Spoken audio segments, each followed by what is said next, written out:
Welcome to Soul School, Part 1. Please take a seat. You are in for an educational experience. For those who are here for the test, number 2 pencils and calculators will be allowed. So good afternoon. This is a blessed day. It's a beautiful day out here. I'm with Mr. Daniel Speller. Speller, all right? Speller. All right. Speller. All right. Speller. And it's a Pleasure. pleasure to meet you, brother. You know, we've had some excellent phone conversations, and we want to bring this to the people. And would you tell us a little bit about yourself? I know you are with the WBAI, Black Rock Coalition, hip-hop radio music production. Yes, yeah. Sir. I started out basically, DJing in college, before that. Yes, sir. In the early 80s, I went to Virginia Commonwealth University, VCU. So I'm a VCU alumni. So I used to just DJ, when nobody else was DJing down in Virginia. I was mixing break beats and hip hop records, Awesome. Doing parties. Then I would go to Virginia Union, do some of their parties. And, that's how I got out there. I was on the radio station in Richmond, Virginia. I was doing nightclub comedy. So, I had access, Yes, sir. to just be on the airwaves and just take the music to the people. So you were doing comedy itself, or you were working the comedy clubs with the music and stuff like that, or the comedy areas? I was keeping each separate, because I would DJ the Student Commons, like on a Friday, Saturday night. And then maybe like on a Wednesday night or Thursday night, I would be at the Richmond Comedy Club telling jokes. Oh, wow, awesome. Kind of best of both worlds, get them with the comedy and then with the music, and that was awesome. So tell us about how you, because we all love music, right? And for different reasons, but how did you establish your profound love of music and DJing and that? At home, my parents' record collection, because, they were, my parents was much older, Yes. so they grew up like in the 30s, 40s. And, they had old records, like Billie Holiday, Duke Ellington, Cab Calloway, Count Basie. So my pops, he had a huge record collection, blues guys like Sonny Boy Williamson, Muddy Waters. My mother used to like listening to, Billie Holiday, Donna Washington, Sarah Vaughan.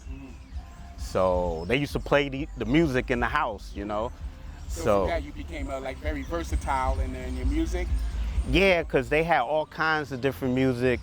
And in the soul era, they had Sam Cooke, Jerry Butler, the Impressions. So I was listening to all, kinds of music, big band, soul music, amazing, Motown. They introduced me to a lot of TV shows at the time that was playing, music. Like there was a show on TV called the Clay Cole Show. Oh, yeah? This came on in the 60s, and they had all the Motown acts perform. There was the Ed Sullivan Show. If you was like a new act, say like the Jackson 5, you would make your debut on the Ed Sullivan Show. People would just sit by the TV and watch them premiere on the Ed Sullivan Show and stuff like that. So. Yeah. So with the versatility and listening to, that beautiful music at that time, and you started going to college and DJing and breakbeats. Was your family aware of that? Your parents, and how did they receive that? Because I assume that was kind of groundbreaking to them. Like, what type of music is this, or what's going on? They really didn't know, but when I was a little kid, I used to sing to all the music. Sam Cooke was playing, I would sing, with the music and stuff, and they were playing Jerry Butler, I would sing with Jerry Butler, and sometimes they would turn the music off and I was still singing. So they thought that I was going to be a singer, They didn't know how to go about it, what I'm saying? They just said, hey, he's going to be somebody. But, they didn't really know what to do, should I take lessons and stuff like that, Right. And that's a beautiful experience. So what do you make of, the times when our parents used to play music in the homes like that, you know, and you'd be around and just soaking it in, whether you were paying attention to it or not, but these were all your influences. So how do you relate that time to kind of like contemporary times? Well, it's different because, you know, I had a mother and father, so they had combined record collections, and they wanted me to learn the culture of our people through the music, and I don't see that today. Right. You know what I'm saying? Because, you know, my father and my mother, they made sure I knew who Motown was. Right. I knew who Sam Cooke was, James Brown. You know, I knew who, you know, the Temptations were. You know, also to understand the music, the lyrics that they were shooting out. Yes. You know, not like it is now. There's nothing really positive. It's, you know, it's the same thing over and over. Yeah, you know, they have a good style of music, you know, like right now they into trap music, Right. you know, with the beats and stuff like that, the way the music is orchestrated, but it's not saying nothing. It's not nothing that can, like, you know, really influence your mind. Right, speak to you, yes, sir. Yeah, to the consciousness of the people. You know, like what's going on now as far as, you know, police shooting unarmed men, you know, the white supremacy. There's no music for the young people to venture in and understand their surroundings and how to deal with certain things. And I kind of saw that years ago, you know, when a lot of stuff was happening, and I was wondering, you know, why, you know, this stuff is going like unnoticed. It's like. So you would say like the music kind of back then showed a lot of our people's plights or their struggles, and just having fun in music in general, and Yeah. it's soulful, but it embodied that sense of collectiveness or that unity. Yeah. You know? Yeah. It did, because, you know, we had a whole genre and a whole bunch of artists, you know. We had house parties. We didn't have like the clubs, Yeah. you know, as we have later on. You know, we had house parties, we had bars. I remember my pops used to take me to a bar. He used to play pool, and they would have a jukebox. And on the jukebox, they would have, you know, like James Brown, the Motown, you know, Dyke and the Blazers, you know, that type of music. You know, it's much different now, because, you know, back then, you know, when we had the civil rights era, the music was conscious. Yes. You know, you had Curtis Mayfield and the Impressions singing songs like Keep On Pushing, It's All Right, We're Rolling On, This Is My Country. Yeah, We're a Winner. We had James Brown talking about, I don't want nobody to give me nothing, open up the door, I get it myself, say it loud, I'm black and I'm proud. You know, stuff like that. You know, you had, you know, Sam Cooke, you know, A Change Is Gonna Come. Jerry Butler, Only the Strong Survive. My pops was a military man. My pops wanted me to listen to the lyrics of Jerry Butler, because in order to be a man, he told me that only the strong survive. Strong, he wanted me to be a strong man. And that was very important.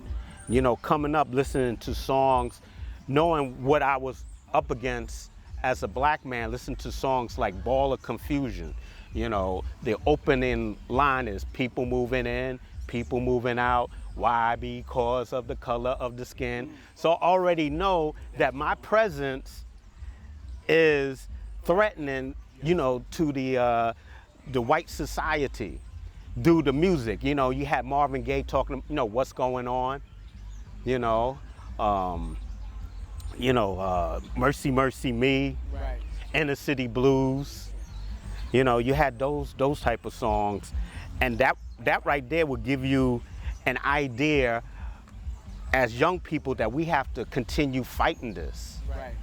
Now that's very interesting, because you talk about, you know, the civil rights movement and its influences on the music and the music influences, you know, stemming from that. More conscious songs you can ask him about. Those were major conscious songs in the black community. So except one I think by a white boy I got written. But he'll correct you if you accidentally mention white boy. So oh yeah, I kind of lost my train of thought. So the consciousness, with the consciousness and the music, how did the artists have their freedoms in expressing what they wanted, where it seems like now it's more controlled, it's more directed, you know, it's more like they're telling you what people want to hear, where it seems like, you know, then people were just freely speaking about what's going on around in their lives and in the plight and the struggle of our people, where now all the music kind of seems the same. Right. It sounds the same and straying away from that. Well, social consciousness. What has happened, integration has messed us up. Because back then, you know, when we were together as far as black empowerment, we had each other's backs. Right. As you see now, you know, these folks, they own the music. So they tell the artists what to sing, how the lyrics are. Where back then we had our own clubs, we had our, you know, bars, we had house parties, we had our own security, we had our own managers, we had our own record labels. So basically we can say what we want to say. You know, back then, you know, you had like Reverend Jesse Jackson and other people who were promoting like concerts, you know, soul concerts and stuff like that. You know, you had James Brown, you know, he had sold out shows at the Apollo, but also it was like a review where you had James Brown as the main act, but then you had the Motown acts open up for him. And like I said, Motown was like black owned. You know, James Brown had his own radio stations. Yeah, James Brown had 3 radio stations. He had one in Baltimore. So whenever the artists would come through, especially James Brown, you know, they would interview the artists. And the artists, you would see the artists walking through the black community. You know, they buying stuff from black-owned businesses. They sitting in the restaurant. It's much different now. It's like they not part of the community because these people are owned. You see what I'm saying? And these people, they own our music. You know, you have Clive Davis. He owns the A&R department. He owns R&B. So they ain't gonna be in our community. They're gonna be in the communities that these people are gonna tell them to be. You know what I'm saying? You know, they not gonna be with us. So the thing is, we don't have an exchange with the artists. For instance, you know, like I said, a lot of stuff is going on in the community, and we really need these artists to start talking about what's going on, you know, like, you know, the oppression, you know, white people calling the cops, calling 911 on us, on just selling bottles of water. You know what I'm saying? You know, telling the artists, why don't you do a song talking about the harassment by white citizens against our people? But they can't. I'll give you a good example of the control. Because I know, rest in peace to brother Frankie Crocker, but Chaka Khan just a few years ago, she did a song about Trayvon Martin, a tribute to Trayvon Martin. Excellent song. Wow, we didn't hear that, yes. And the song should be played on black radio. The video should be played on black media outlets. It wasn't played. You know, like it should be played on BET, but it wasn't played because they own the outlets. For instance, what I mean is the radio stations, instead of them getting black advertisers, you know, because of integration, they're going strictly with the white advertisers. So now when they get the white advertising is saying, okay, we'll be your advertiser, but we don't want you to wake up the people. We don't want you to have all this political stuff. We don't want you to talk about Eric Garner. You see what I'm saying? So that's why when Chaka Khan made this Trayvon Martin song and nobody played it, nobody played the video, it was because these radio stations are being controlled by the advertising. You see what I'm saying? Where years ago, you know, we had the Amsterdam News, Dick Gidron, Ebony Jet Magazine, whoever, homeboy that had a club or this management will, you know, pay for advertising. So now these brothers say, yo, man, keep it real in the community, you know, talk about what's happening in the community. So we went away from that because of the control by the corporate society. And you know, that's interesting because, you know, I grew up on, you know, hip hop and its influences, and when you said that, it made me think of like a Public Enemy line, you know, with Chuck D when he says, and bringing on noise. I believe radio stations, we question their blackness. They say that they're black, but we'll see if they'll play this. Yeah. And then he'll go, in A Rebel Without a Pause, he goes, radio, suckers never play me. So is that along the same lines of what you're talking about, stations that's supposed to be black and supposed to represent us and speak our truth, or just have the freedom to just do whatever, but now they're bought in. They've integrated, yes sir. They integrated, advertising has bought in. And you have to look at the demographics of the people. A lot of the people that's on black radio stations, a lot of them went to college. They, what you call, kind of like assimilated into mainstream culture. They didn't really listen to black music. You know, they came up, you know, they were listening to like Sting, you know, heavy metal bands, you know, Michael McDonald, you know, stuff like that. It's totally different. And then you have, you know, a mixture of black immigrants that come from Latin America, Caribbean, and Africa, and they have different influences, but they have no connection to black American music. You see what I'm saying? There's a lot of questions they have to ask, but this is done on purpose. Right. This is not, some of it is their fault for not doing the research, but they rather have them do it for us because it's less threatening than somebody like me coming in, knowing the music, knowing where it came from, knowing where it should go. You see what I mean? Right, right. So what do you attribute to that? What do you think they are afraid of? They're afraid of us being awoken. They said, you know, I don't know who said it, but the worst thing to white people is the awoken black man, because they can't control him. You know, he's going to go out and he's going to empower other people. Yes. They don't want to see that. Right. So they want to keep him, you know, stagnant, docile, you know. Right. And this, you know what's interesting, because this used to be achieved through the music, you know, because I've heard people like, let's say Minister Farrakhan and others, they may have said, or he has said, music can do much more than what he can do. You know, and when you think about it, because somebody can give a speech here, a speech there, a speech in the city, but music goes all over. Right. All over the airwaves, national, international, across overseas. Mm-hmm. Yeah. Mm-hmm. Yeah. So, what do you think of that impact on the galvanizing force of music and how, you know, it was watered down, taken over, blacks having their music stolen, not being represented or misrepresented? Yes, sir. Yeah, because if you look at the hip-hop period, I call the glory days of hip-hop. You know, when you just mentioned Public Enemy, I saw that, you know... Glory days saying like 80s, right? 80s? Yeah, 80s, yes, pretty much. Yes, you know, there was a song that came out, and it really put fear in the whole society, and that was a song called Self-Destruction. Oh, yes. It's when all the rappers on the East Coast, you know, they got together. Right. And they did this message that, you know, we shouldn't harm ourselves. That's right. You know, I never ran from the Ku Klux Klan. I shouldn't have to run from a black man. That's right. So that right there, they said, you know what? Enough is enough.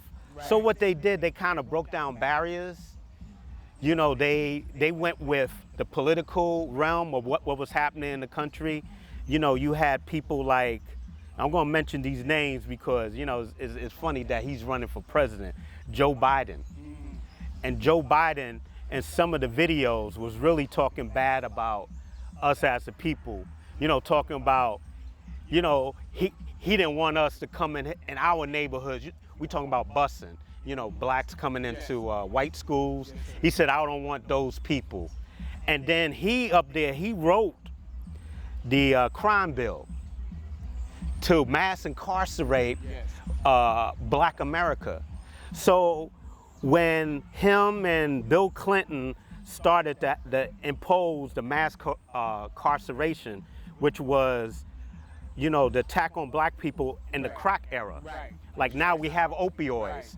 Instead of attacking the people who use opioids, they giving them rehab. Back then, they attacked us by arresting us and throwing us in jail, mass incarcerating us. So what happened was the music had to change. So basically now you starting to hear us talking about bitches and hoes. I robbed that nigga, I killed that nigga. So now they bringing us together to try to incarcerate us because those jails have to be full. So, you know, NWA back then was conscious. But then all of a sudden they started, you know, to become hardcore. You know, you had The Chronic. The Chronic was, I think, one of the greatest rap albums ever. Yes, it's an excellent album. Yes. But I thought it was going to be a fad. It was funny, you know, it was entertaining, but they tried to make that the norm, the hardcore, The norm. the diss. So now you seen all these hardcore records and stuff, you know, records on drinking, you know, flashing expensive cars that people can't afford, you know. I mean, like I said, we thought it was a fad, but it's 2019, they still talking about that. They talking about the drug use, the opioid use. This, in my opinion, is done on purpose.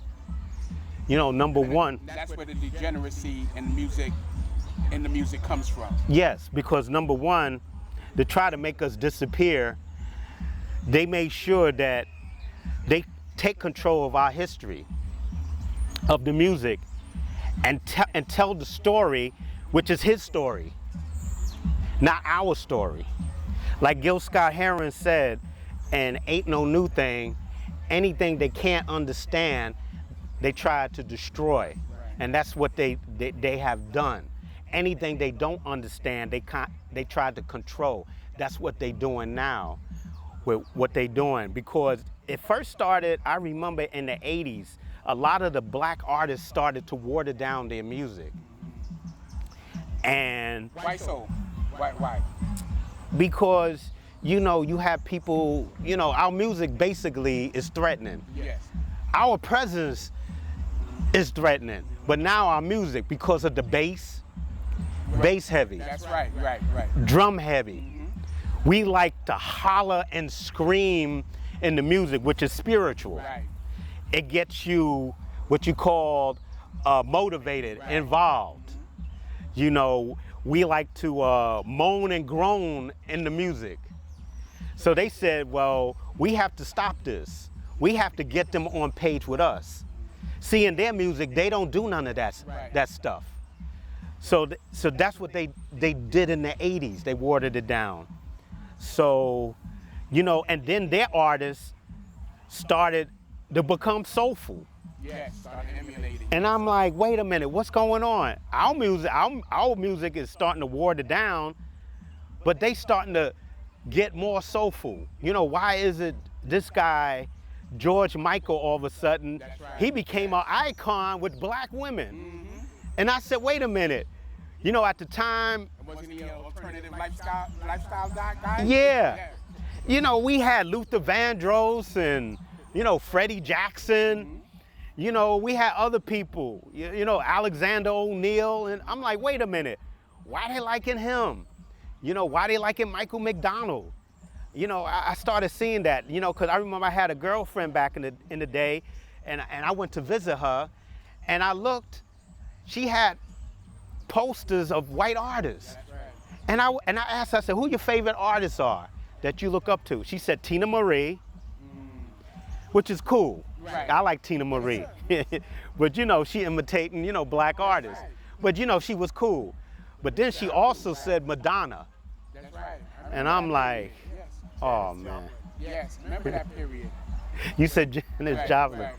who was really what you call a poor white version of Linda Jones, really, or Lorraine Ellison. You know, that's who she was, because, you know what, I'm glad you mentioned Janis Joplin. I mean, this is still on the same subject. White people went bananas because she was singing black music. You know, Gil Scott-Heron, Ain't No New Thing, he said, what about Janis Joplin? The reason why he said that, you had Lorraine Ellison performing at the Apollo Theater singing this song, Stay. And the older brothers told me that she put on a performance of a lifetime. She would sing the song, get on the floor, and start rolling all over the floor, you know, screaming and singing, Stay, you know. And they said that they wanted Janis Joplin to do this type of stuff. So this is where all this stuff came from. And plus, you know, you had a lot of executives that was going into black venues and watching how we do our music. Right. And this is what happened. You know, the Janis Joplins came along. You know, there were others that came along later on, you know, like Lisa Stansfield, Annie Lennox, you know.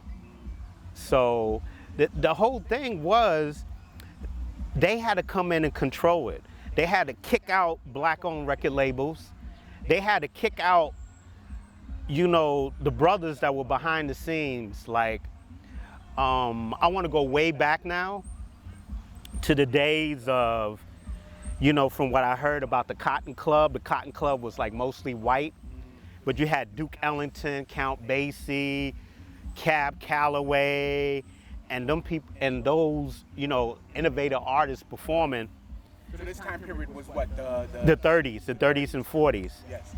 So this is on the same thing of controlling our music. We had the hustlers and drug dudes in Harlem said like a Bumpy Johnson. And Bumpy Johnson said, wait a minute. You mean tell me we can't have our people come to the Cotton Club? Has to be all white?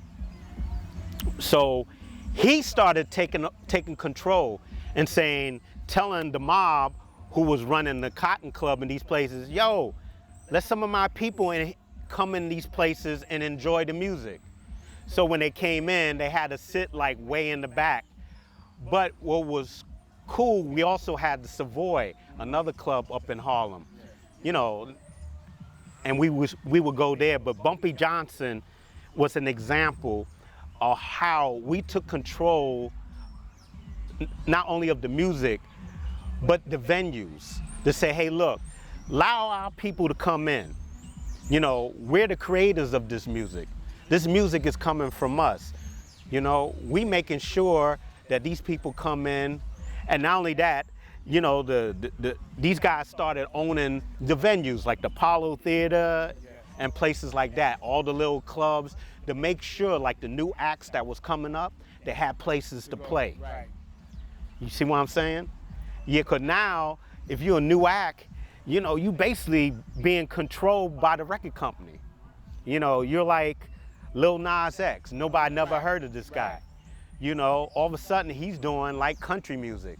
Meanwhile, nobody heard him on the mixtape circuit. You see what I'm saying? So, you know, like I said, back in that time period, you know, Bumpy Johnson made sure he had managers in place to manage us, to get us into these venues. They had connections in the cities like Baltimore, Philadelphia, Washington, D.C., Chicago, you know, and Boston. They would make a phone call and say, hey, I got this dude coming in. I want you to look out for him. You see what I'm saying? We don't have that connection now like we used to. And that's how hip hop got started. Because, you know, you had all these street dudes that had connections all over the place. Like, for instance, a lot of the New York artists, they got out there in the South because of Luther Campbell Right. of Two Alive.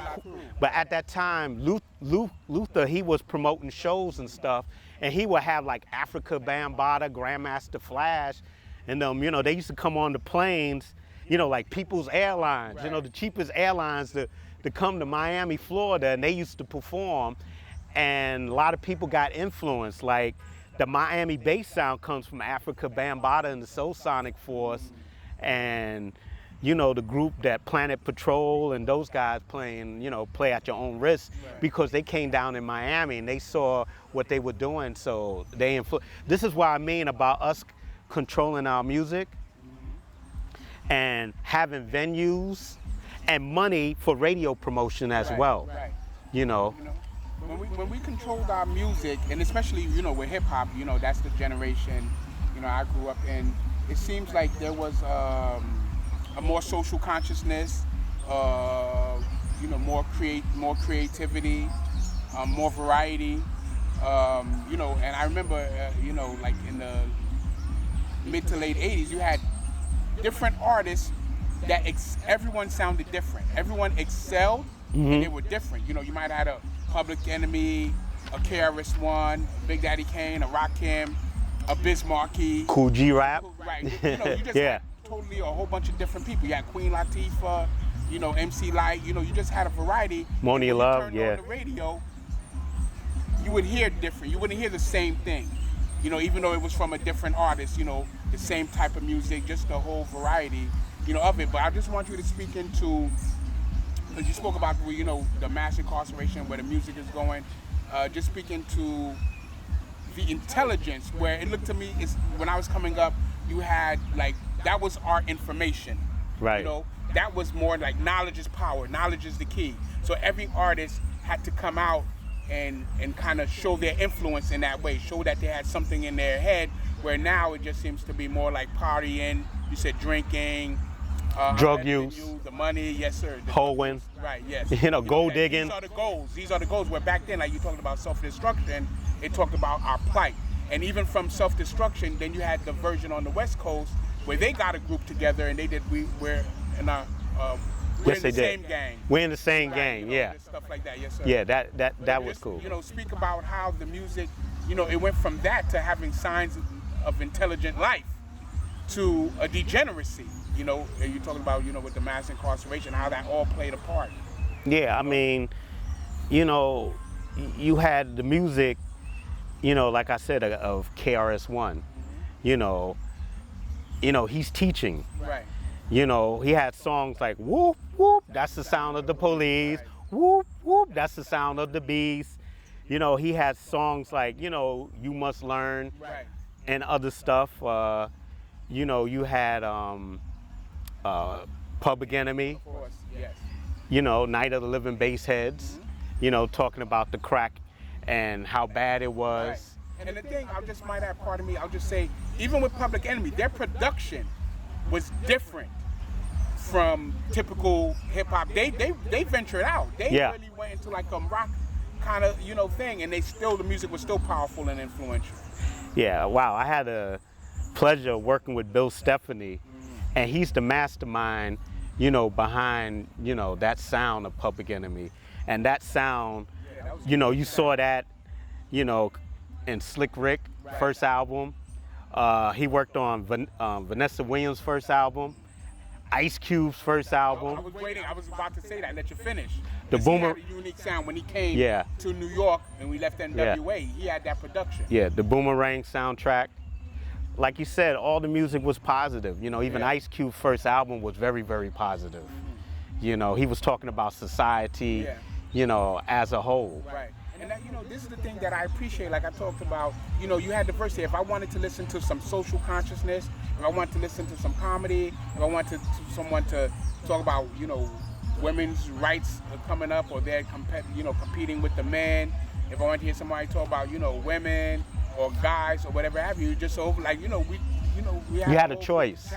Exactly, we had a choice. Where today it doesn't seem like any choice, because I remember you had all these groups that I had listed before, and you also had De La Soul. But what I also try to understand is there was a time when the music was coming out in the 80s, the early 80s, the mid 80s, and they were allowed to excel. Everyone Yeah. did their own thing. Now, I'm not sure if they were, like, you know, black owned or whatever it is, but they saw the money to be made in this music, so everybody had their own thing. And I just tried to understand why certain types of music fell victim to other types of music. How we Right. went from a social consciousness to where you had the, you know, people talking about, you know, blackness, the gods in the music, the 5%ers, and then it just went boom to gangster music. Then it went to boom, you know, the down south, shake your rump, shake your, you know, this is what it's all about. And you see those artists fade out or fade away.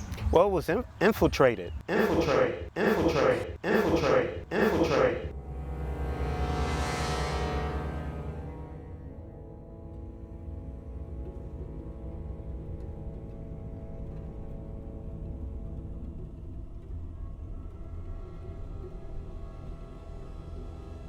They'll guide your career for only 95%, and that leaves enough for fronts like three-piece suits and pays the rent.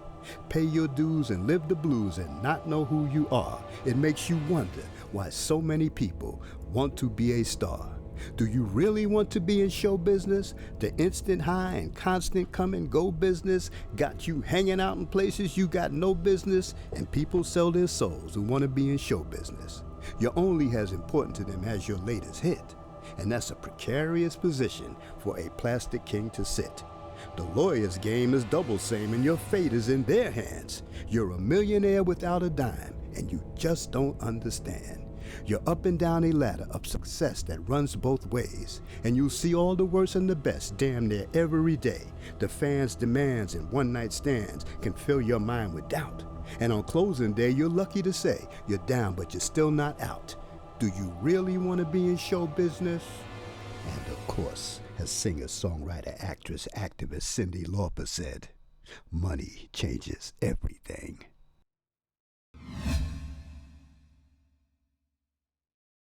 All right. So yes. Yeah, I was saying that we've been infiltrated. You know, I'm trying to figure out where and when I saw this. Mm-hmm. You know, I can go back to the period, you know, when we had, you know, Rakim, Cool G Rap, Big Daddy Kane. I wanted to say something. Okay. Because you said you wanted to go trace the origins of the destruction. Yes. I remember I heard James Brown said he was in Germany and he heard a lot of disco music. And James Brown said, I hope that shit don't reach America.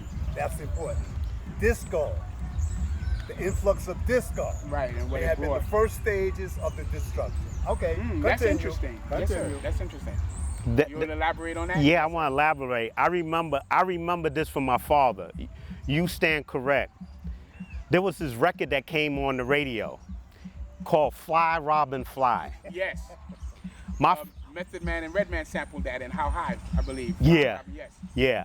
My father said, how could they play this on the radio when this has no lyrics? It just had a hook. Yeah. Fly, Robin, fly. And it had a beat. Don't, fly, Robin, fly. My pop said, where the hell the lyrics at? That is what James Brown was talking about. Because I was going to ask you, why this, what was it? What was it about it that he feared about that? The simplicity. No lyrics. You can't move people from an intellect Right. without lyrics. Yes. So yes. he saw the dumbing down process. He saw the. Even though I would dispute that. There's a lot of jazz instrumentals that have taught me a lot. Right. No lyrics, just guys wailing their instruments. Right. That educated me. But I understand Right. what the brother is but I saying. understand. But yes, go sir. ahead. Yeah. Go ahead. Yeah. Because those, even though it didn't have lyrics, it seemed like it was still speaking to you. Yeah, Right. It was still some speaking to your spiritualism soul. and all. That's You know, where this is like your soul can be taken and directed. Yes. You know? Yes. Yeah. Like all of a sudden you sitting there, fly, Robin, fly. You be like, oh shit, I let me. think I'm hallucinating. Man. Yeah, let me buy a bag of weed Yes, that's right. and a 40. Oh, fly, Robin, fly. So now you start to get a dumbed down process, starting with disco. Even though I like some of the rhythms in the songs, but I can dig what James Brown was talking about. And this goes on the whole thing about infiltrating. you know, we had house parties. So now when disco came in, they kind of introduced us to the club scene, where you pay $5 or $10 at a club. You know, you didn't want to go and listen to soul music in your house. Right. You want to be part of, say, the Studio 54 scene. You want to be part of, Roseland scene. You know, you want to be that type of scene. A lot of degeneracy creeped in. Yeah, because I remember a lady told me how she was influenced by the disco and club music, and the Club Bentleys represented a place where working upscale black folks can go to party and enjoy their music. Because if you notice, the music started changing. Right. You know, it went from soul music to all kinds of different, club music.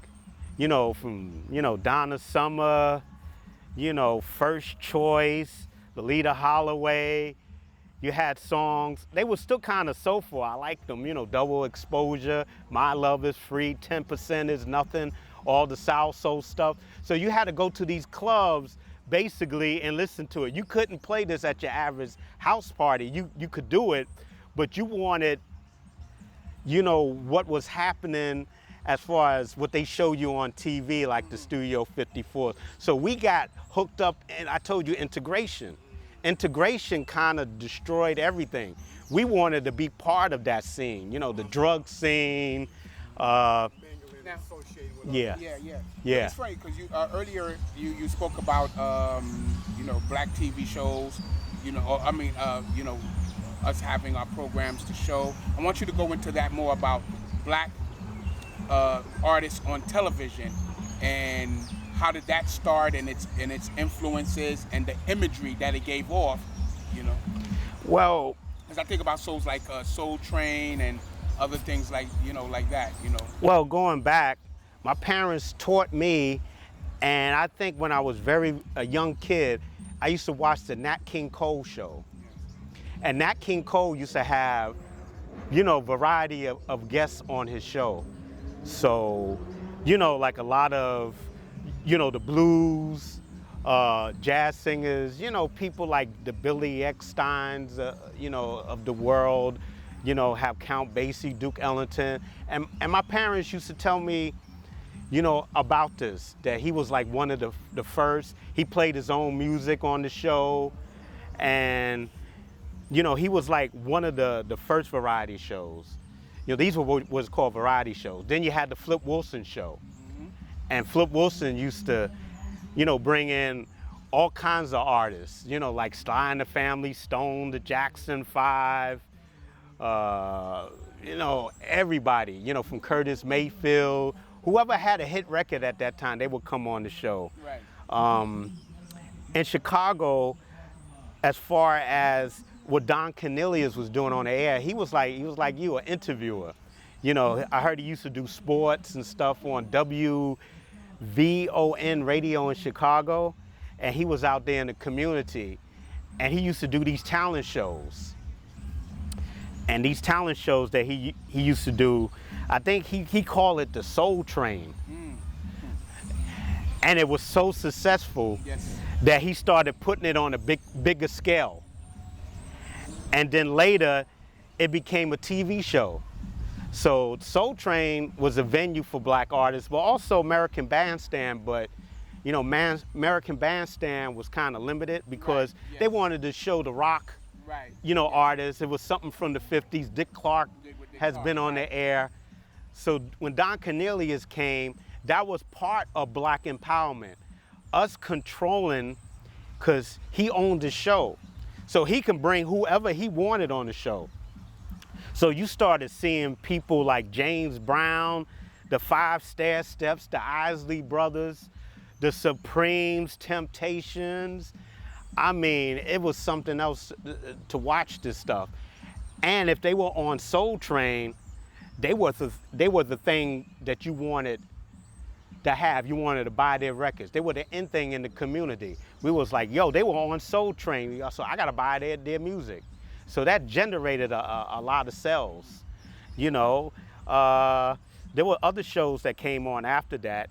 You know, I think there was So Alive, Soul Unlimited, which Dick Clark, I think Dick Clark bit off of that show.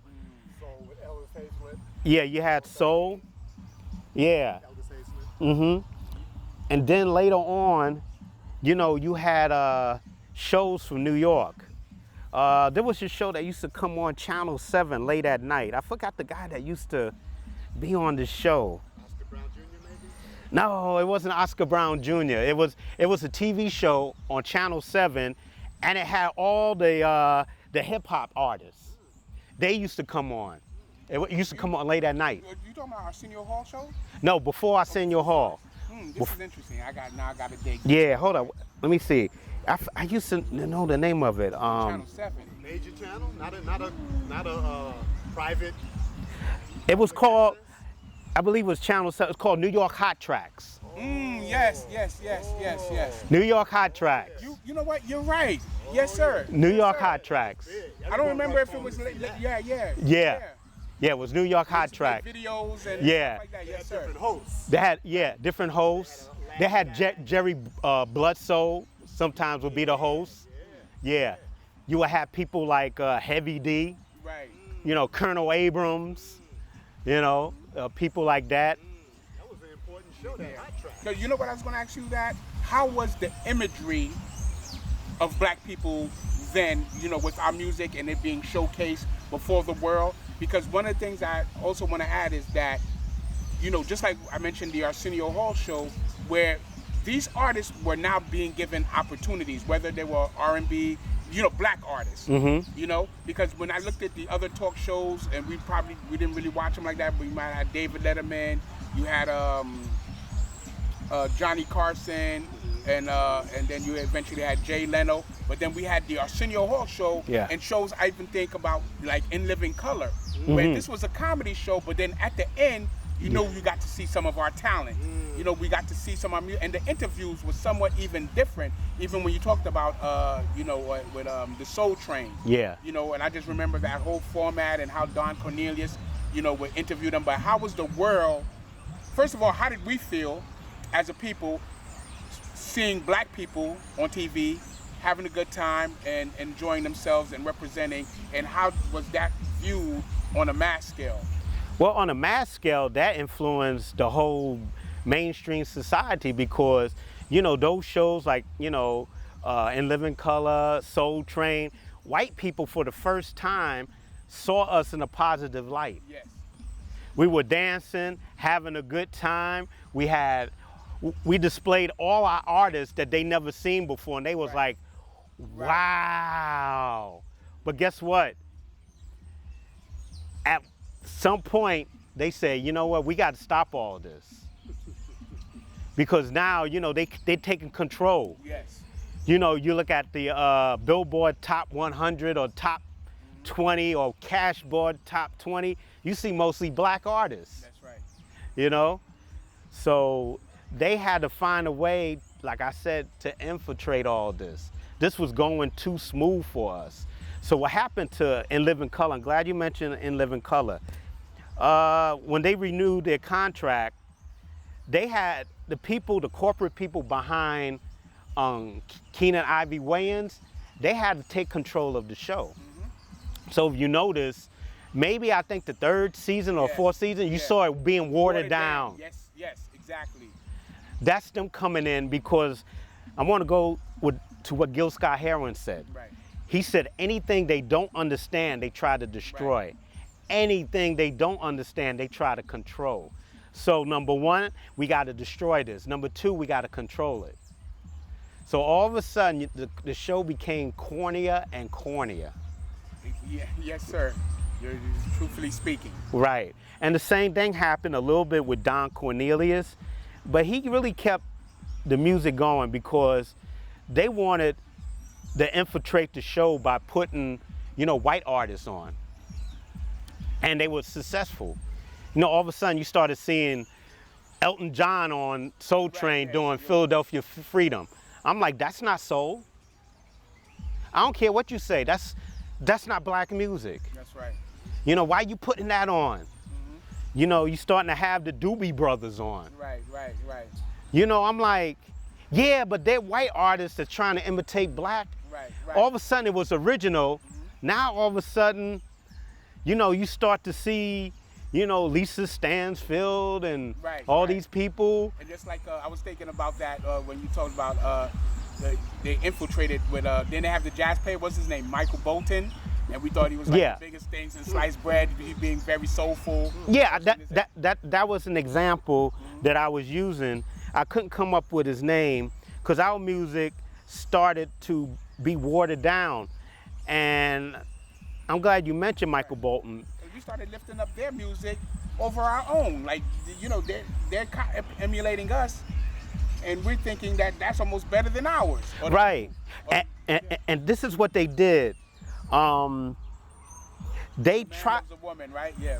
What they did is they had duets. They would take our artists, say like a Patti LaBelle, hook her up with like Michael McDonald to water it down even more. You see what I'm saying? They would take, I keep forgetting her name, they would take her and hook her up with Aretha Franklin. You see, that's how they would water down the music. You would have Phil Collins being hooked up with Philip Bailey, Easy Lover, doing a watered down Motown tune. This is how they... Michael Jackson with Paul McCartney. Yeah, with Paul McCartney. Mention that, even though the songs were great. Right. It great, but... I got it. When I first saw it, I got it. I caught it. And I was telling people, they said, nah, it's not what you think. You know, they being, you know, they happy, you know, they like our music, you know, they giving us props. And I was like, nah. Right. Nah, you see what they doing? They watering it down. We got a feeling of feeling validated. Right, because we're into acceptance. Right, we're into integration. We feel integration is great. Look, you know, we got a white artist hooking up with our black artists. Isn't that great? Right. But you know, I saw something there. I said, wait a minute. If they do that, then we ain't gonna have no black artists hooking up with our own artists. Because you remember the time, I think. Like that, yes, hooking up with our own. With our own artists.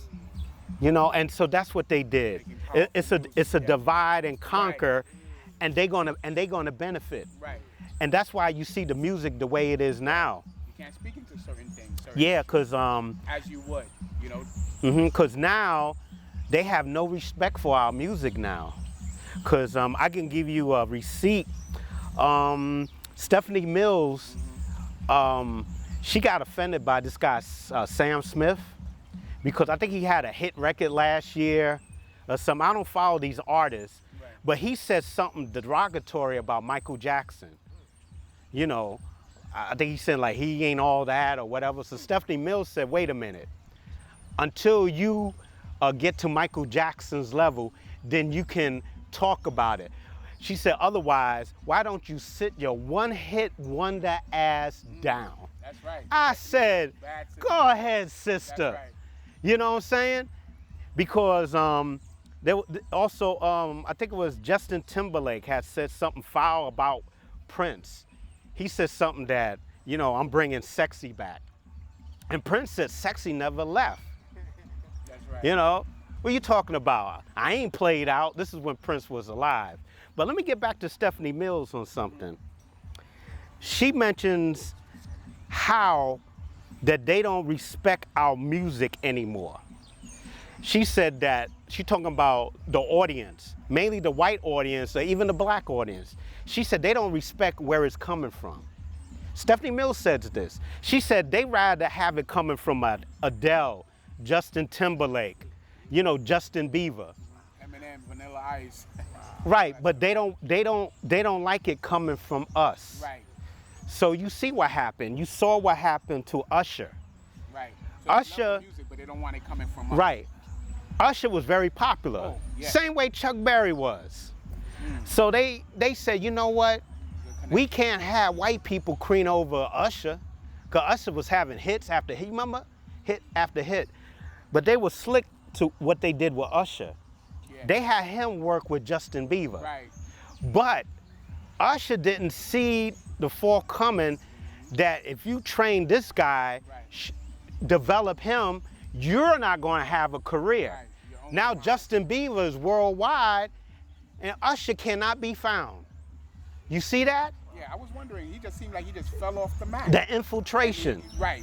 No, it's like, He was a great artist. it's like Otis Blackwell. Yes. It's like Otis Blackwell.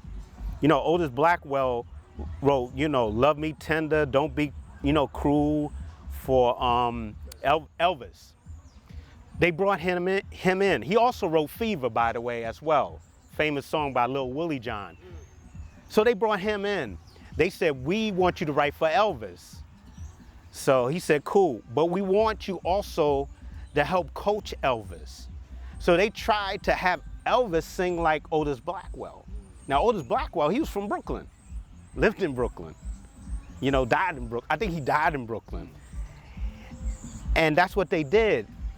They trained Elvis, and Elvis became a big star because he was allowed to copy black music and go ahead and use it. It was what Gil Scott-Heron was saying, that, you know, we have white artists rip us off.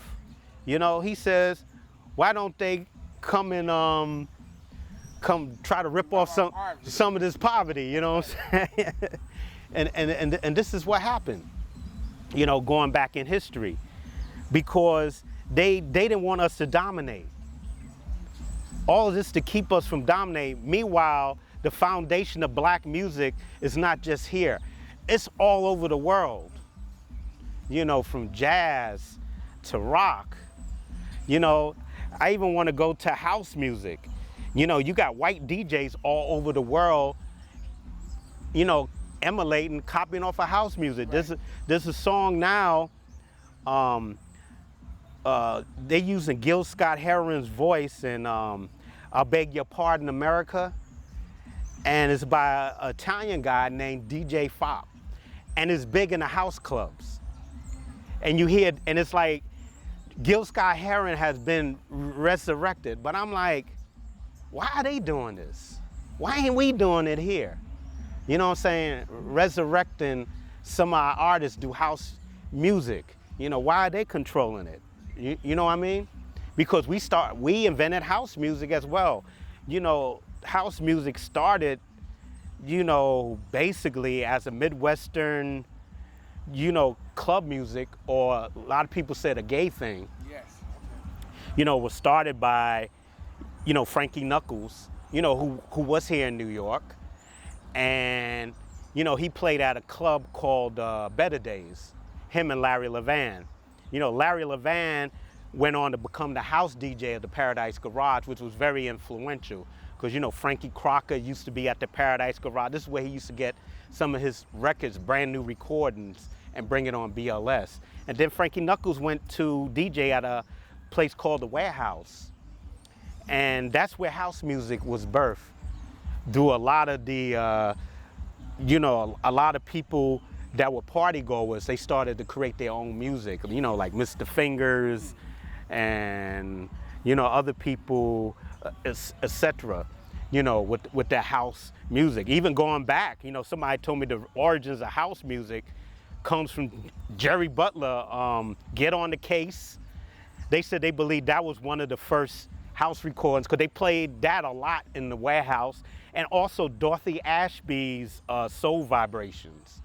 I mean, you can look up those tunes on YouTube. They said they were very influential in bringing house music, because that music was played like in the 60s, but it was the drum pulse of, they said, the gay black community, those recordings. You know, it's interesting, because I'm talking our history, because you would never hear this, you know, with his story, you know what I'm saying?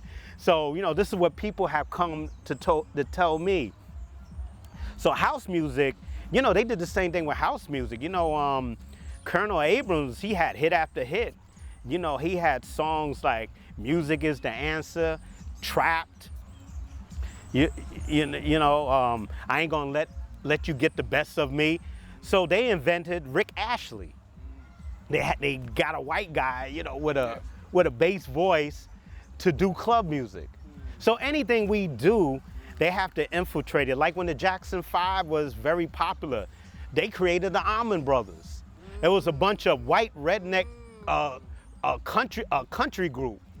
So they did one song that sounded like the Jackson 5 called One Bad Apple. Now everything I mentioned, you can look it up. Yes. And it sounded, everybody thought that was the Jackson 5. So a lot of people went out and bought their music. I come to find out, I think it was the same people from Motown. On the MGM label? Yeah. I think there was the same people that worked on Motown and the Jackson 5. They came in and worked with the Osmond Brothers to give them that sound. Because you know, just going way back, Yes, you know, to the rock and roll period, we had a thing called answer songs. Now this relates also to how they were stealing our music. This is how we control our music. We kept our music basically in-house. We had what you call answer songs. You know, like in hip hop, you had answer songs, you had Roxanne, and then you had Roxanne Shante come out with, Right. you know, the real Roxanne. Right. You had The Bridge by MC Shan. Then you had KRS-One talking about The Bridge is Over. Those are what you call answer songs. Right. And hip hop was the extension of soul music. And so when we controlled it, we also controlled the aspect, but then help other artists who want to answer it to help make some money and, you know, be played in the community. But back then we had answer songs. So we had, you know, answer songs like The Bearcat. You ain't nothing but a Bearcat. That was by Rufus Thomas. So then there was the answer song, the famous answer song by Big Mama Thornton called Hound Dog. Right. You ain't nothing but a hound dog. Very good. So what happened was, this was going jukebox to jukebox all over the black community in the South. All of a sudden, Very interesting. the writers of Hound Dog, which was, I think it's Lieber and Stroller, I think it is, they wrote Hound Dog. They had Elvis do his version of Hound Dog, which became a major hit. And that's when a lot of the controversy started.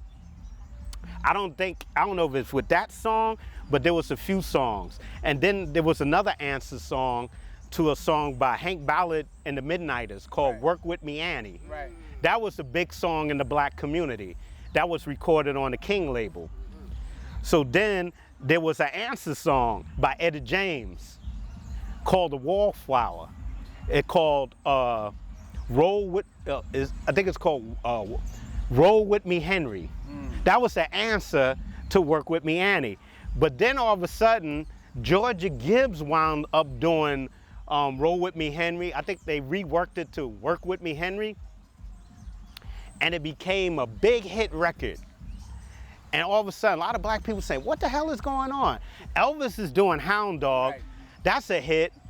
Georgia Gibbs is doing Roll With Me Henry. That's a big hit. Then all of a sudden, you know, Shake, Rattle, and Roll by Joe Turner. That was a huge hit in the black community, monster hit. All of a sudden, you turn the radio on back then. This is what my father was saying. You hear Bill Haley in the comments doing Shake, Rattle, and Roll. It's like, what the hell's going on? You know, Big Maybell did a whole lot of shaking going on. Then all of a sudden, Jerry Lee Lewis Yes. is doing it. So anything they don't understand, they try to destroy. Anything they don't understand, they try to control. So basically, they had all these white artists doing our music. But I think the big one that really upset the black community, see, a lot of people, they haven't heard the reaction from the black community because nobody wants to interview us. Right. Yes. And tell our story. What upset the black community the most was when Peggy Lee did Fever.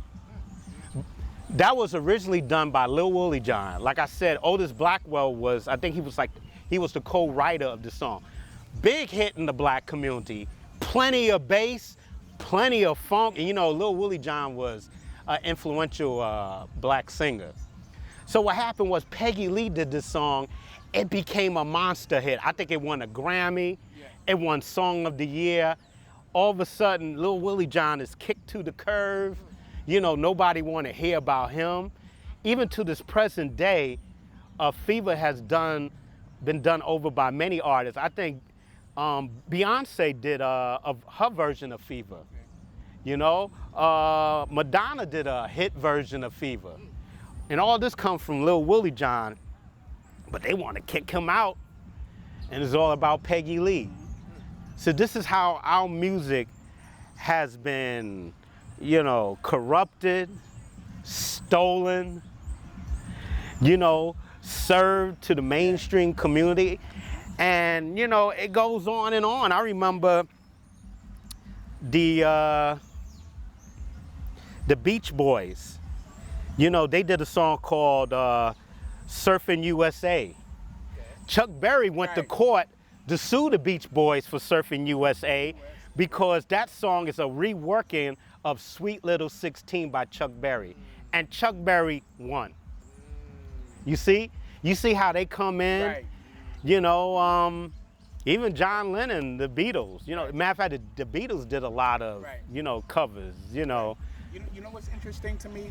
That you say that with them copying our music, because then, of course, there were times they blatantly outright took it, you know, and then there were times where I look at, and you mentioned this, but I want you, if you may elaborate a little bit more, where the artists, the white artists, were propelled by the black audience, and then they gave the black audience like their butt to kiss, meaning to say, like, say for example, as I try to think of and some examples, but I think about like a artist like Pink, you know, the exactly Pink. When she came out, catered to black people. Yes. Catered. Then once she reached a certain plateau, she kicked us to the curb. Yeah, I'm glad. Damn, I'm glad you mentioned it. That's what they do. You know, they tried to do that with Tina Marie. You know, who was with Rick James. I gotta get, like I said, I give her a lot of credit. Right. She was very soulful. She learned from black people, but her music was too black, even though she was white, for white people. So they tried to get her to water down her music. But let me tell you, I gotta give her a lot of credit. She saw what was going to happen, that they were going to water down her music, bring her to a white audience, and then kick her black audience to the curb. Tina Marie stayed true until her death. Can you believe that? She said, look, I'm not going, this audience is black audience, you know, they love me. Rick James gave me my opportunity when nobody would give me my opportunity. She said no. Give her credit. You know, she could have canned in like Pink, you know, like a lot of these white artists. You know, you know, what they trying to do is water down our music, basically. And then once they kick us to the curve, you know, they have nothing to say. It's like, well, this is what happened. This is what's happening right now. You know, like I said, you know, with Elvis Presley. I also have to mention Pat Boone. Pat Boone was copying every hit record that Little Richard had. You know, he would sing Tutti Frutti. All of a sudden, Pat Boone would have a hit. He would sing, you know, Long Tall Sally, Rip It Up. And Pat Boone used to, but you know what? This goes back. Yeah. I'm going to go all the way back now to slavery. Yes, because I want to discuss stuff from there. Right? Okay. Like the 1800s. If you want to know the origins of this destruction, this coverting and destroying black music, controlling it, it goes back to slaveries. Because it has to do with music. Yes. There was a writer. His name was Stephen Forster. Yes. They call him the modern innovator, or the inventor of modern day American music. But I've read books, and a lot of these books, I don't think you can find it. I forgot the name of the book, but it chronicles all the 100 songs that he wrote. A lot of these songs were based on black folks, you know, we were called Negroes. In the field, we would sing songs while we were doing work, because we used to work from sun up to sundown. Yes. So we would sing all these songs, and Stephen Forster, you know, used to come to the South, even in the North, hear us sing these songs, and put the lyrics to these songs. changed the ideas and put himself as a writer, because we weren't allowed to copyright our music. Remember that? Right. Back in those days. So there were songs he got credit for, like this horse racing recording. It went like, Camptown lady, sing this song, doo-dah, doo-dah. Camptown racetrack is 5 miles long, oh, doo-dah day. Now, if you look at doo-dah, doo-dah is an African dialect.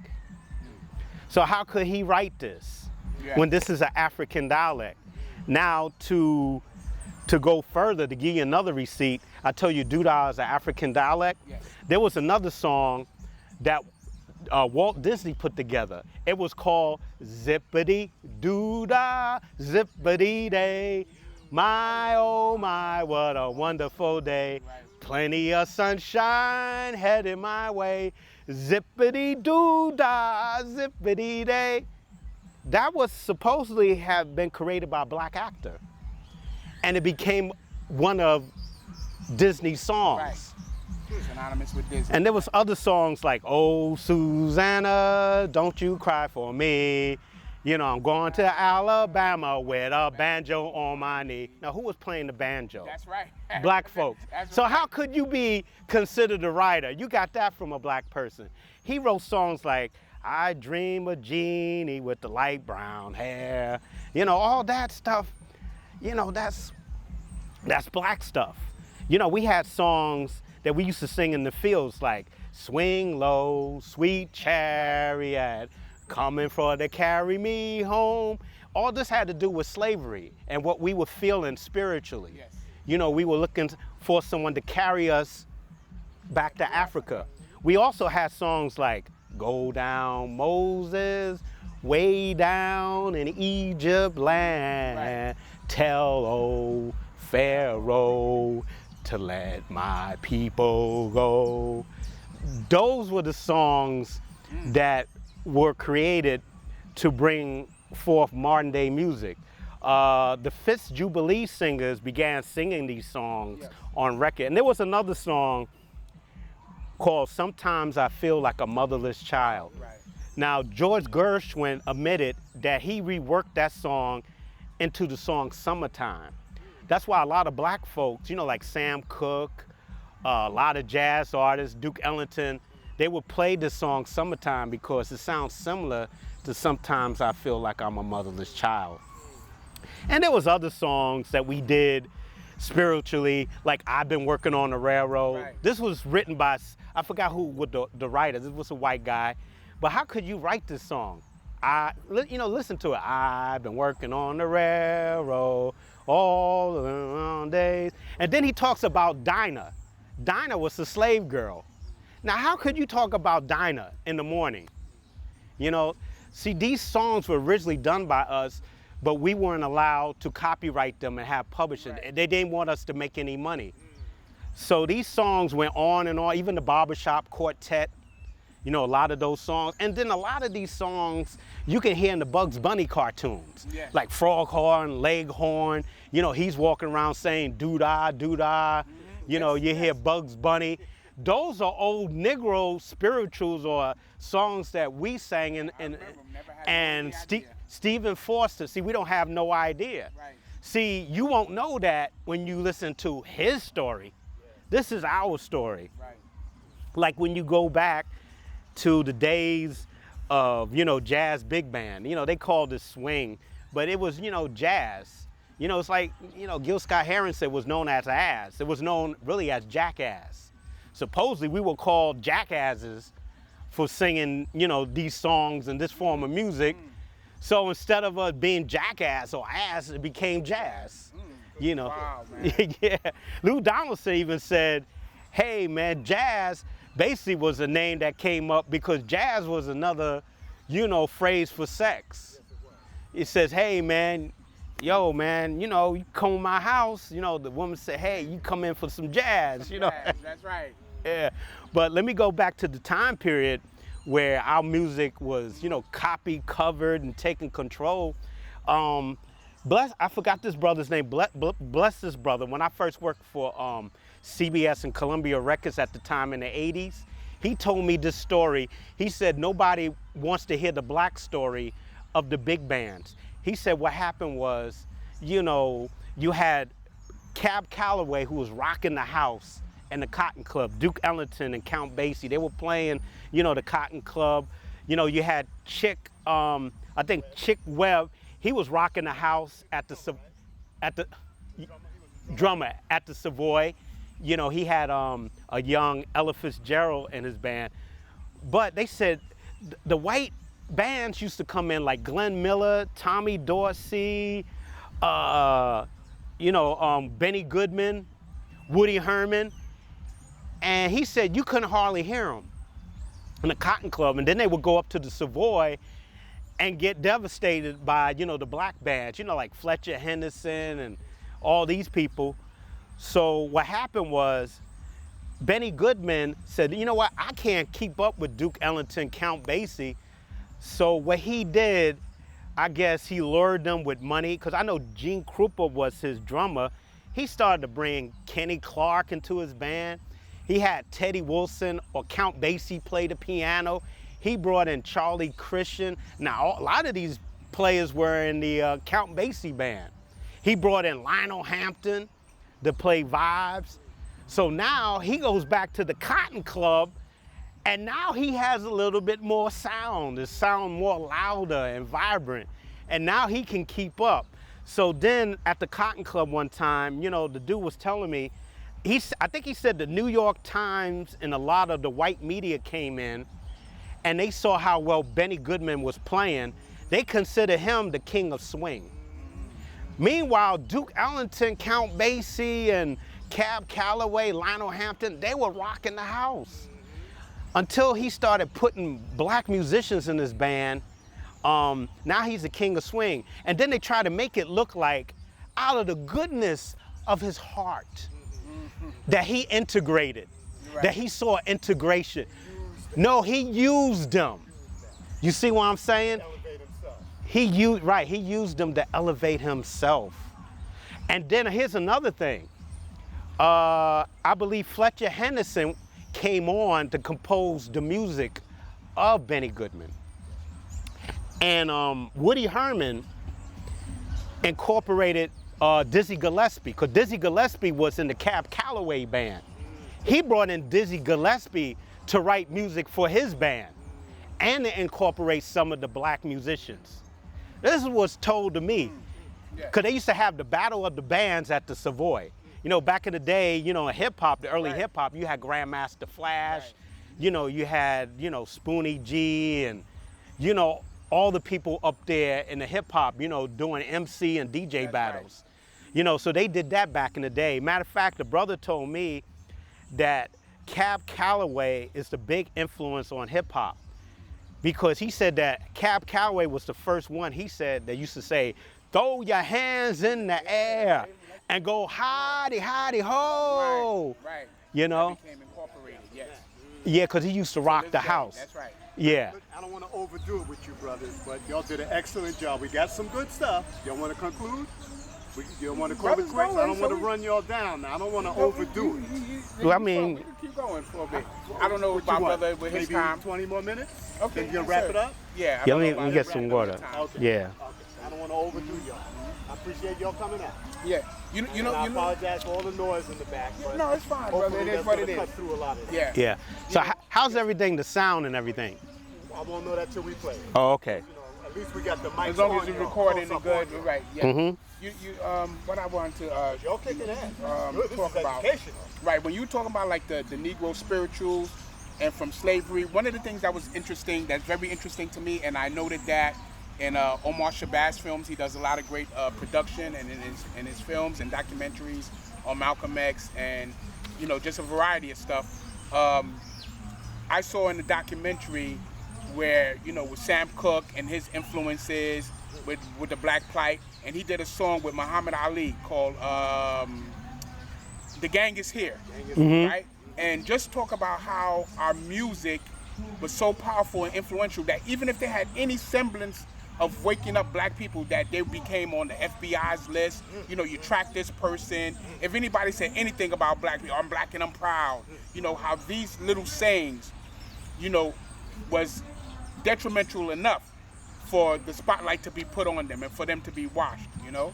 You know, Well- you know, before you answer that, as mild as Nat King Cole was, FBI had a file on him. Right. That's what I'm talking. There were many people that were mild, you know, and just said anything that they could deem threatening, Right. even if it wasn't. Right. Even if we just talked about unity. They got paranoid over the Martha Reeves and the Vandellas when they made Dancing in the Street. They thought they were talking about organizing black See? people to get Yeah, out stuff there like and that. That's what I want to Yeah, also the Fort. Cook song. Yeah. He did with Hey, hey, the gang's Gangs all all here. here. Yeah. What's the other one that Muhammad Ali did? Am I the greatest? I am the He greatest. kept mentioning, it's New York with me. Yeah. Right. Yeah. It's Right. Chicago with me. They got paranoid over Yeah. that. Yeah. They also got paranoid when the Four Tops made Reach Out, I'll Be There, which mean I got your back. That's right. So they were saying, hold up. Gordy is sending subliminals. To the black community. Yeah. Like when Temptations did a song, Get Ready, 'cause here I come. I'm on my way. You see what I'm saying? They came after Gordy. Bo, you got a list of those kind of songs on there. Mention some of them. Yeah. You got the Shy Lights. They did a few. You know, Okay. Power to the people and all that. Oh yeah, for God's sake, Right. give more power to the people. Right, yeah. So mention some of them to Danny. We ain't gonna have no peace unless God sits at the conference table. That was by the Shy Lights. That's right. Yeah. That's right. That's right. And it's time for an uprising. Now it's time for love uprising. Oh, live, yeah. And I know you mentioned about, you talked about, we had a discussion where you talked about the, what's that, Follow Me? That, Yeah, those yeah, by Alias. That's a classic house recording. music, In right. 2019, they still play it.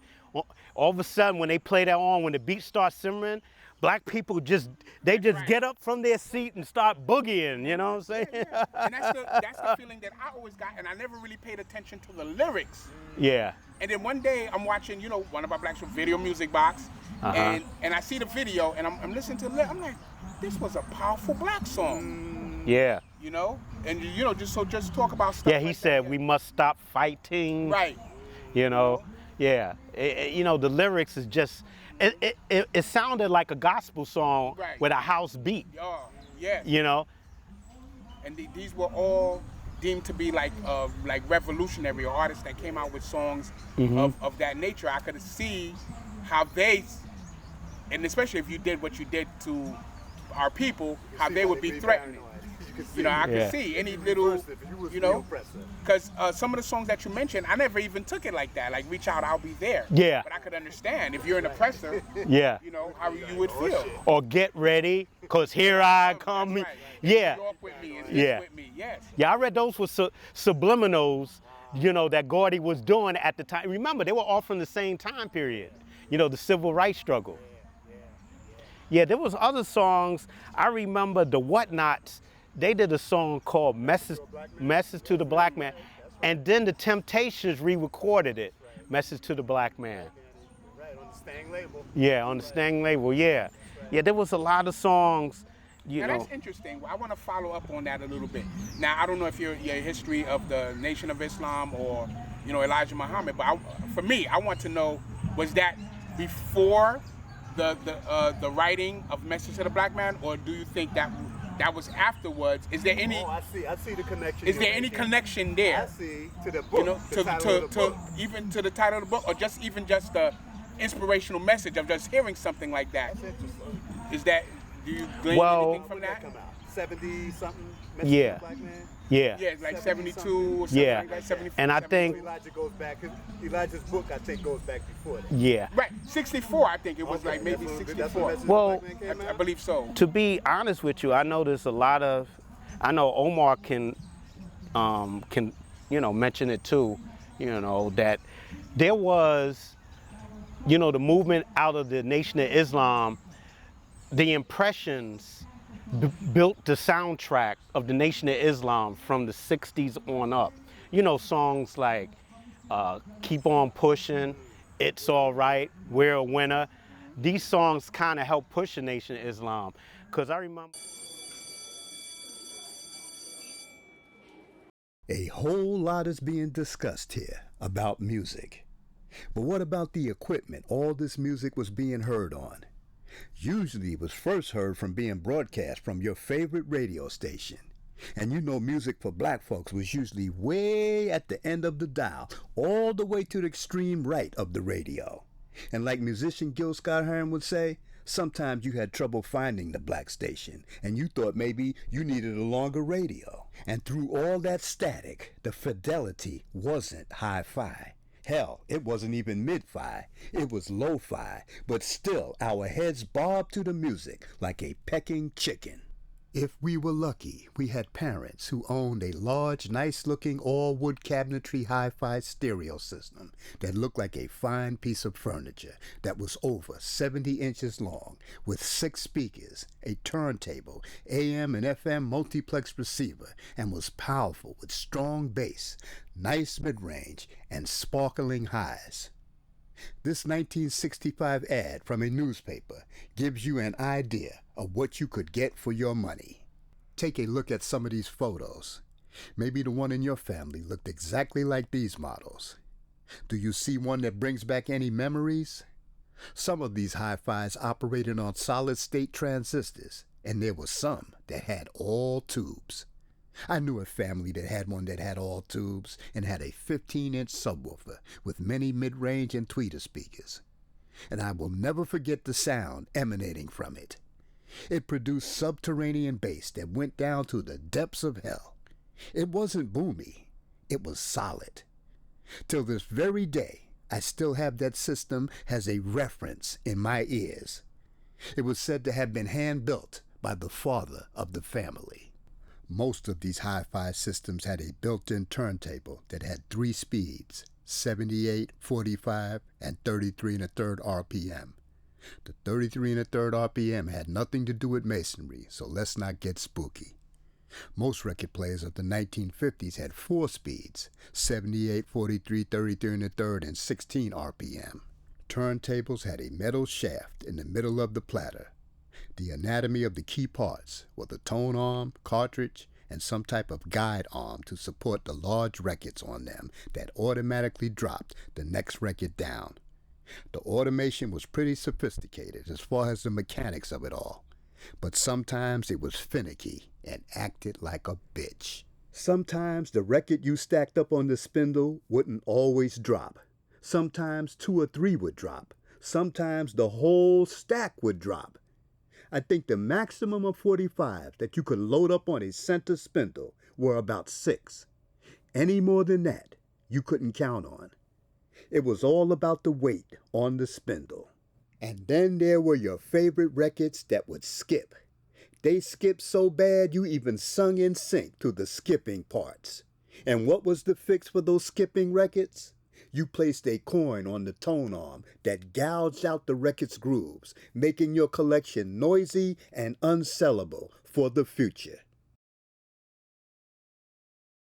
The first consumer recordings were called gramophone records, produced in the 1890s.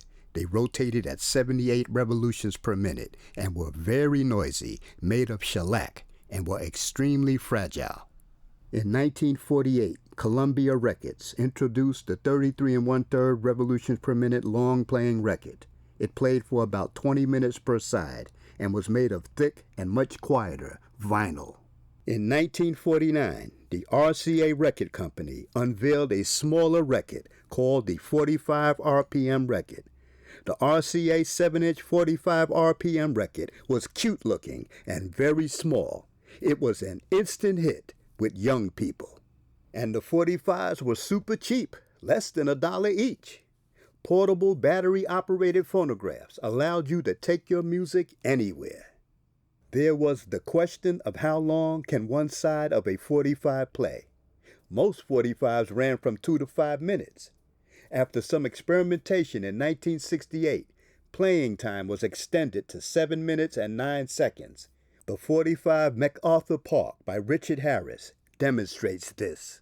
The second 45 that had extended time was Hey Jude by the Beatles. It clocked in at 7 minutes and 11 seconds.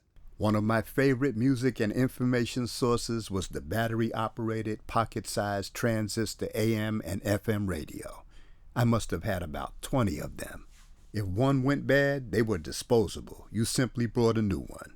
And we all knew one of the brainy type of brothers who lived in the hood, who loved the personal attachment and commitment of building their own equipment from kits you could pick out from catalogs like Heathkit, Speaker Lab, or they could purchase parts from Lafayette Electronics, Allied Electronics. I'm convinced that the kit builders enjoyed the music much more because they knew that anything coming out of their systems, they had a hand in it. But for most of us, kit building was much too challenging. Fully assembled gear from back in the day could be purchased from stores like Newmark and Lewis, Crazy Eddie's, J&R's Music World, Uncle Steve's. Stepped-up gear could be purchased from stores like Stereo Exchange, Innovative Audio, and other exotic high-end audio salons that sold gear by brand names like Duell, Thorens, Gerard, VPI, Revox, Tandberg, Marantz, Sansui, TX Tascam, Harman Kardon, Pioneer, Nakamichi, Denon, and many others. And where were we buying our records and blank tapes from to make copies of our favorite records for backups or to share with others? We were hitting spots like Tower Records, Sam Goody, Colony Records, J&R Music, Virgin Megastore, King Carol's, The Wiz, Music Factory, Burdell's, and Bondi's. These were the top hot spots, at least here in New York City. And then there were record stores that specialized in out-of-print, hard-to-find, damn near extinct oldies that you had to pay an arm and a leg for. And when you went into any of these record stores, large or small, it wasn't a thing like you were going to shop and cop and throw down your cash and be out the store in a flash. Nah.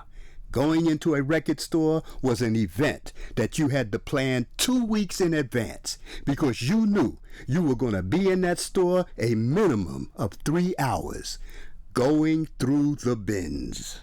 And let's not forget, some department stores had decent record sections like May's Department Store, Corvettes, and other smaller shops like Green Line Records, Triborough Records. There was a record store in Harlem, New York, near the Apollo Theater, and other shops all over the states that sold soul music exclusively. Back in those days, the record store owners were black and proud. You knew them and they knew you. It was a proud community thing. Just by merely being inside a record store was a proud and respectful thing.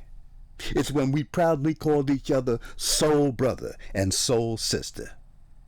Now back to the soul school.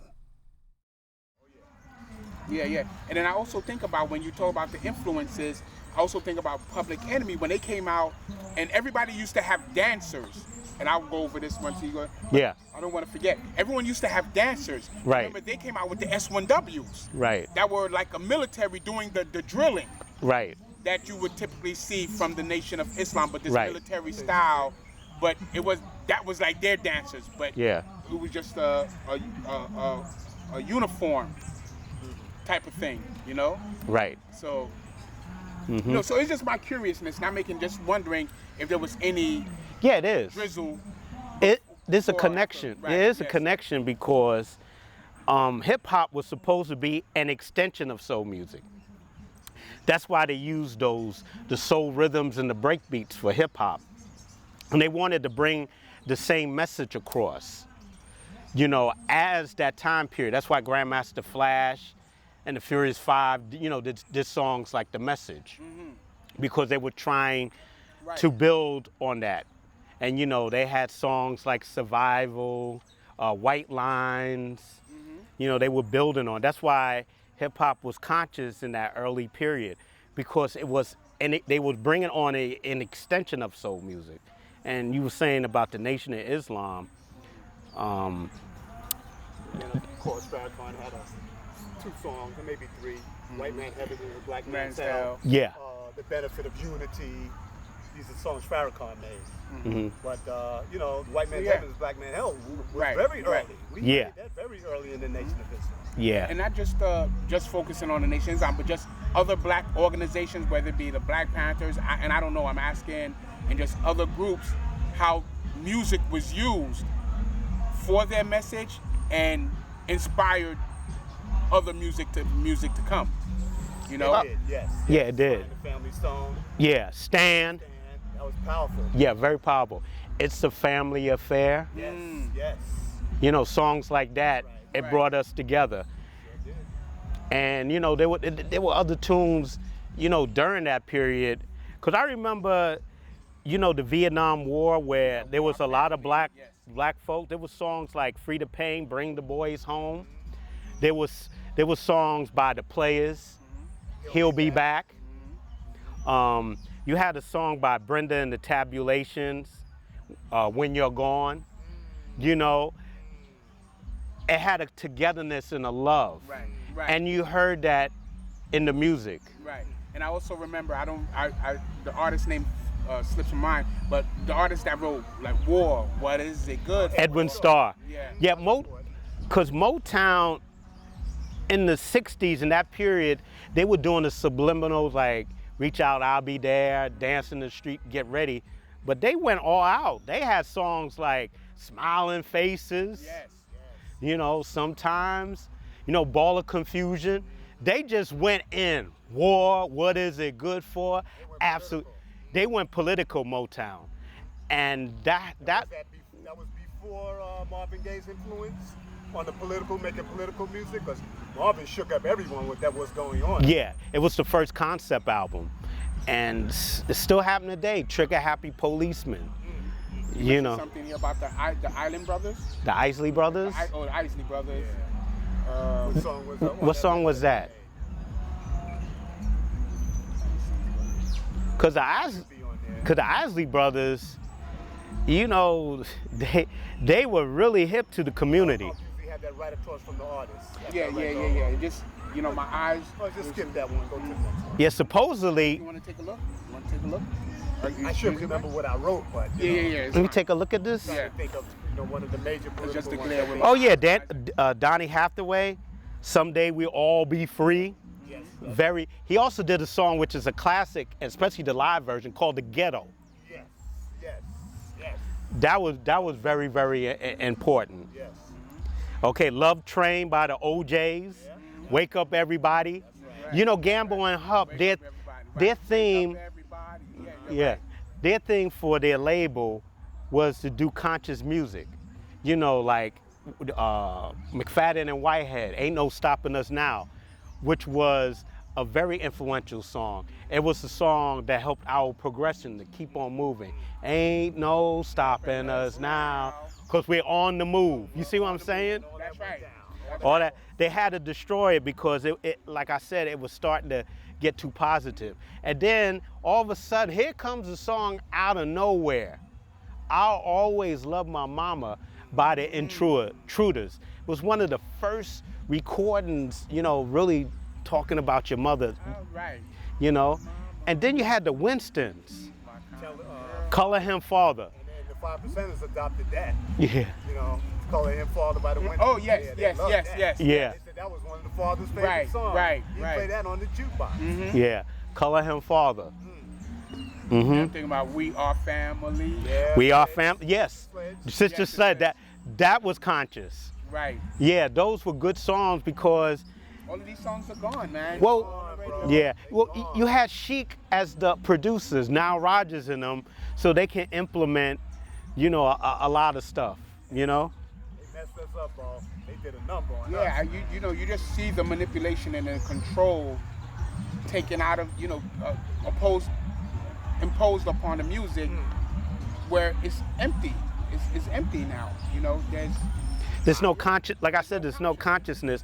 Chaka Khan, who's a big artist. You mean to tell me nobody could play that video? She has Angela Bassett in the video. She has, I think, Kenny Lattimore.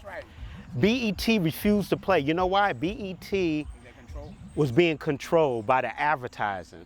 they weren't getting enough black advertisers. Right. But then again, the consciousness has changed. So a lot of the people that work for black companies, you know, they college educated, they want a simulation, they want integration. They don't want to be on this. They don't want to cause no problems. They tell him, Master, I don't want to cause no problems, you I know. was just going to ask you, what does that say about us? If we could be the ones to support it, but we're not, but you're answering it because of those reasons. Right, because Chaka Khan, here she is, she's going all out. And then all of a sudden, maybe about 5 years later, she has to go to rehab because she's addicted to prescription drugs. And the black community can't even help her. And she was trying to help the black community. That's how I feel about Gil Scott-Heron.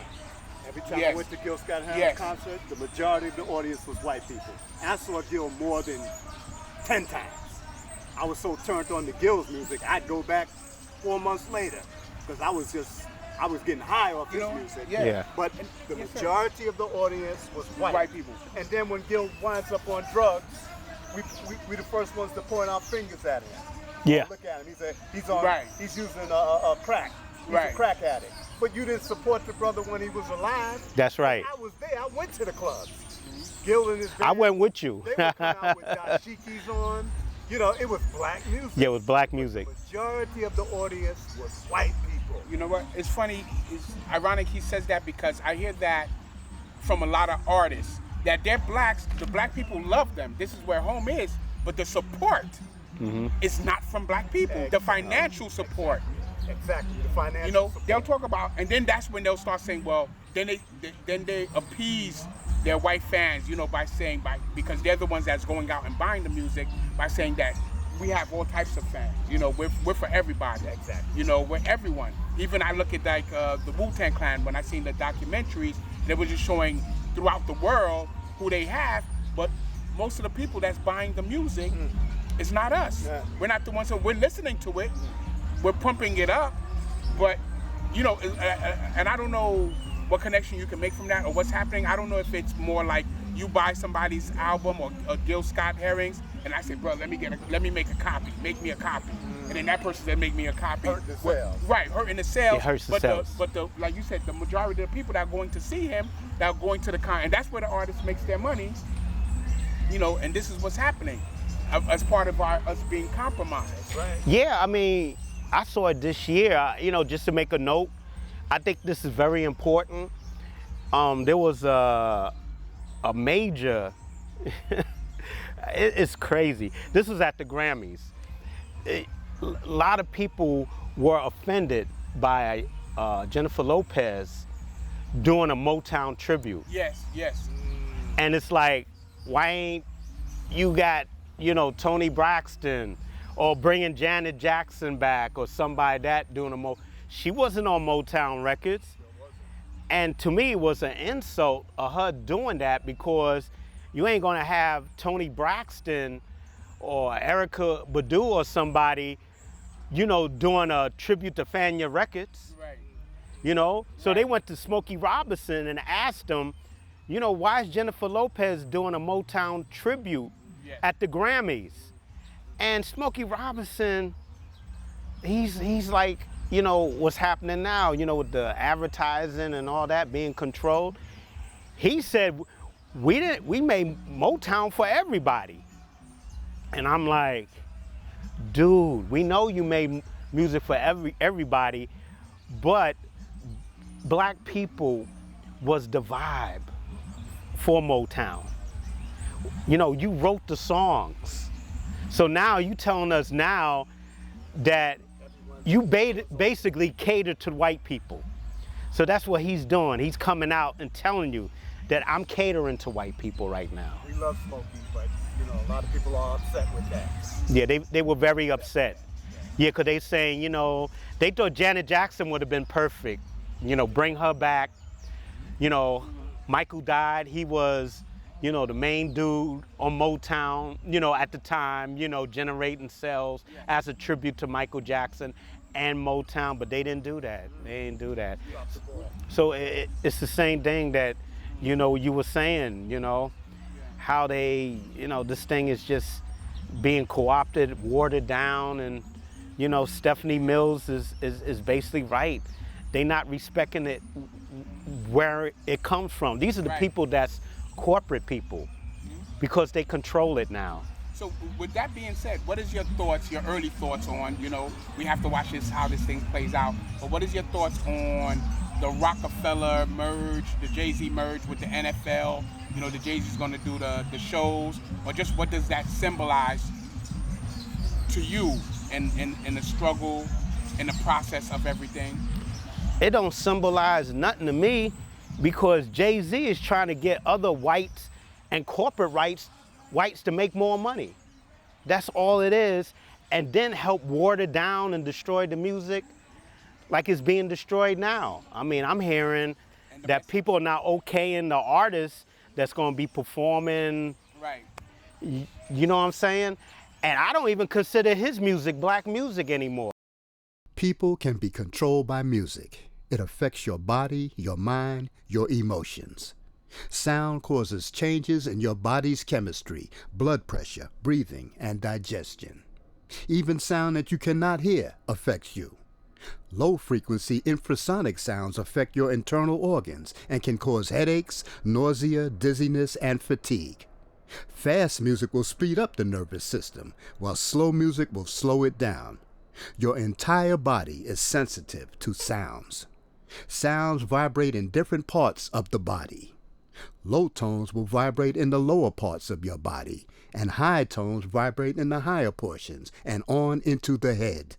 60s rock superstar Jimi Hendrix said, quote, "You can hypnotize people with music, and when you get them at their weakest point, you can preach into their subconscious whatever you want to say," unquote.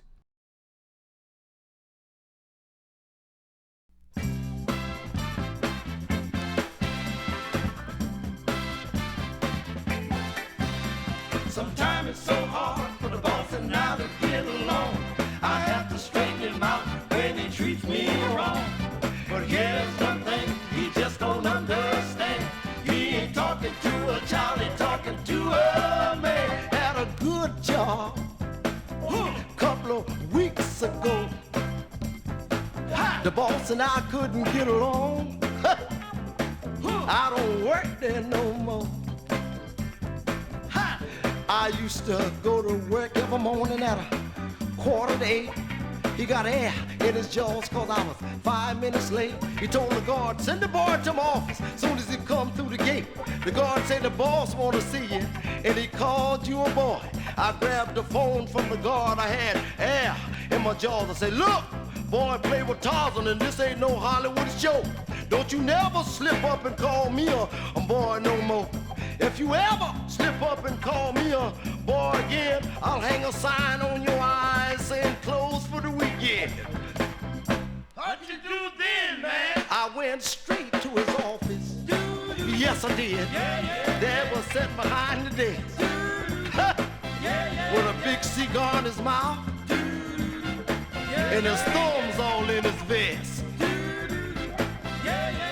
He said, I'm sorry you lost your cool. From the words I said the last black man used to laugh and scratch his head.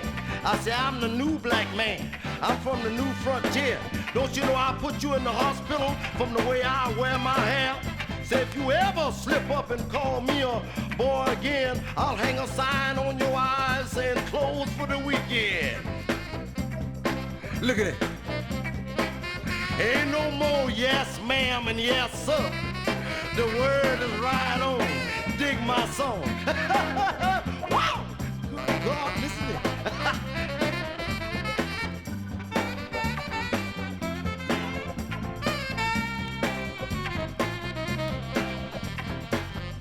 What you do then, man? I put the union on him. That's what I did. Cause he knew it was wrong. One thing about it. His album was too doggone long. That's what I'm talking about. I'm looking for a job, going to work at 12, having an hour for lunch, getting off at 1, going back on the corner so I can have a whole lot of fun. Work killed my grandfather, and I loved him so. I promised him on his dying bed I'd never touch work no more. I know if you don't work, you can't eat and you can't sleep. You be walking in the street like a bear with no shoes on your feet. But if you ever slip up and call me a boy again, I'll hang a sign on your eye saying closed for the weekend.